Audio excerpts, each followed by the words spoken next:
For 5 centuries, we've hailed Raphael as the polite genius of the High Renaissance. But imagine this.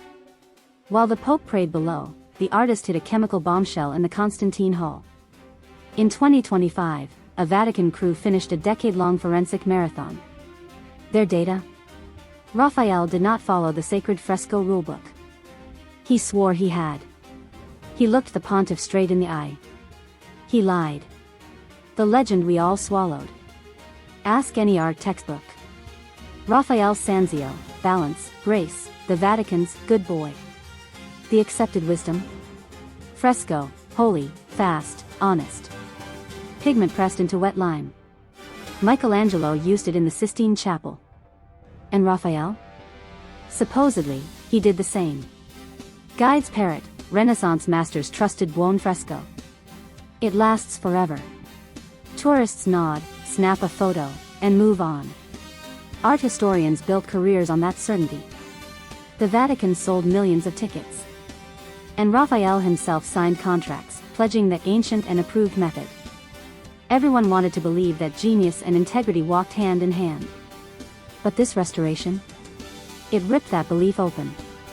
Raphael the rule follower became Raphael the daring experimentalist. If he lied about his process, what else did he conceal? The project that should have been routine. In 2015, the Vatican's Conservation Lab launched a clean and stabilize mission in the Hall of Constantine. The goal was simple: remove soot, fix salt damage, secure peeling walls, and prep for the 2025 Jubilee. Scaffolding rose. Micro-vacuums hummed. Standard stuff. But then, the surfaces began to fight back. Colors perched on plaster instead of sinking in. Solvent tests revealed oily sheens, not mineral haze. X-ray scans picked up resin, not lime.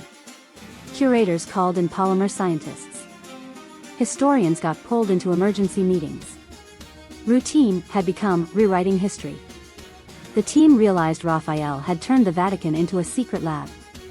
A lab where he pioneered a technique Europe wouldn't embrace until centuries later. What began as a cleanup spiraled into a decade-long forensic thriller.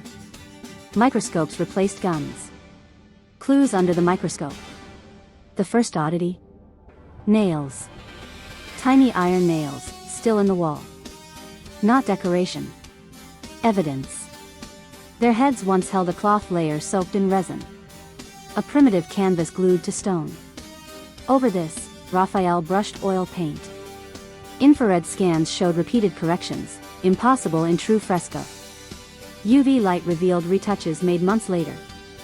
Fresco doesn't allow that. Cross-sections exposed walnut oil between pigment and plaster. Microscopes mapped lead soaps, the fingerprint of old oil paint. The cracks? They matched shrinking cloth, not plaster. Fact by fact, the case built itself. This wasn't fresco at all. It was a massive experimental panel painting stuck to a wall. Raphael even left notes, coded scribbles in mirror writing, likely from assistants. The evidence was ironclad. The question shifted. Not, did he fake it, but how did he expect it to survive? The bombshell, a 1520s oil mural. And here's the bombshell. Raphael pioneered oil-on-wall decades before Vasari credited the Venetians. By layering resin-soaked linen, he shielded pigments from moisture. That let him glaze, scrape, and repaint. The slow, luxurious workflow he loved on panels.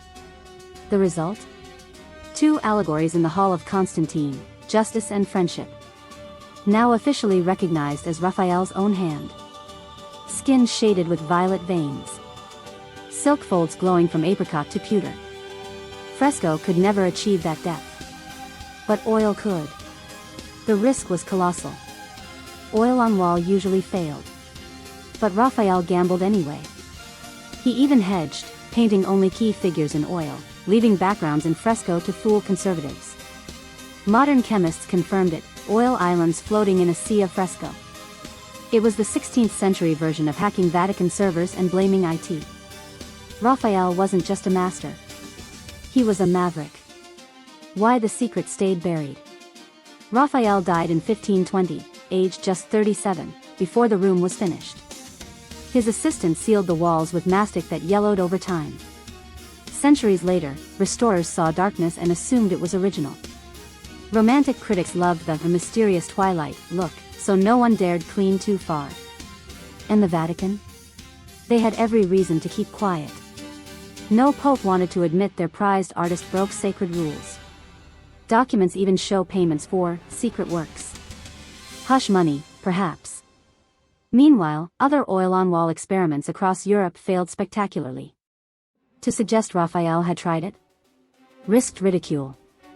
So the myth of fresco-only purity survived. Textbooks repeated it. Tours repeated it. Until 2025, when microscopes finally exposed the truth. What it does to Raphael's reputation. This discovery doesn't tarnish Raphael. It upgrades him. He's no longer just the polite prodigy. He's the visionary hacker. A man who foresaw the optical revolution Titian would later dominate. While Michelangelo wrestled bodies onto the Sistine ceiling, Raphael rewrote paint chemistry in secret. Tourists now have a choice. Admire propaganda. Or search for microscopic ghosts, evidence of an artist laughing across 5 centuries. Either way, Raphael feels more human. Not perfect. But ambitious. Restless. Willing to gamble permanence for beauty. That flaw? It makes him modern. It makes him relatable. If Raphael fooled the Pope, imagine what Michelangelo might have hidden. Subscribe now, because art history's cover-ups are still being cracked open. The Vatican labs now face a dilemma. Do they preserve Raphael's delicate oil layers? Or restore them to authentic fresco? Either choice risks damage. Nanolime injections. LED recalibrations. Insurance companies rewriting budgets. Museums across Europe are now scanning their own murals. If Raphael cheated, who else did? And debates erupt. Is a hybrid mural still Renaissance fresco? Or something new? One thing is certain, the old fresco good, oil bad binary is dead. Future conservators won't just be artists. They'll need to be chemists. And philosophers. So yes. Raphael lied. Not out of malice, but ambition. To make walls glow like panels. To bend tradition. To wow a pope. And 500 years later, his gamble still shines. The Restoration proves this, even in the Vatican, rebellion can thrive beneath obedience. Next time you stand beneath those imperial battle scenes, remember. You're looking at a secret laboratory. Raphael 2.0. The hacker with a paintbrush. The man with nerves of Florentine steel. You think Raphael's lie was shocking?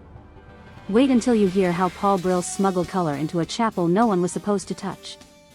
Click now, before that story disappears into Vatican silence.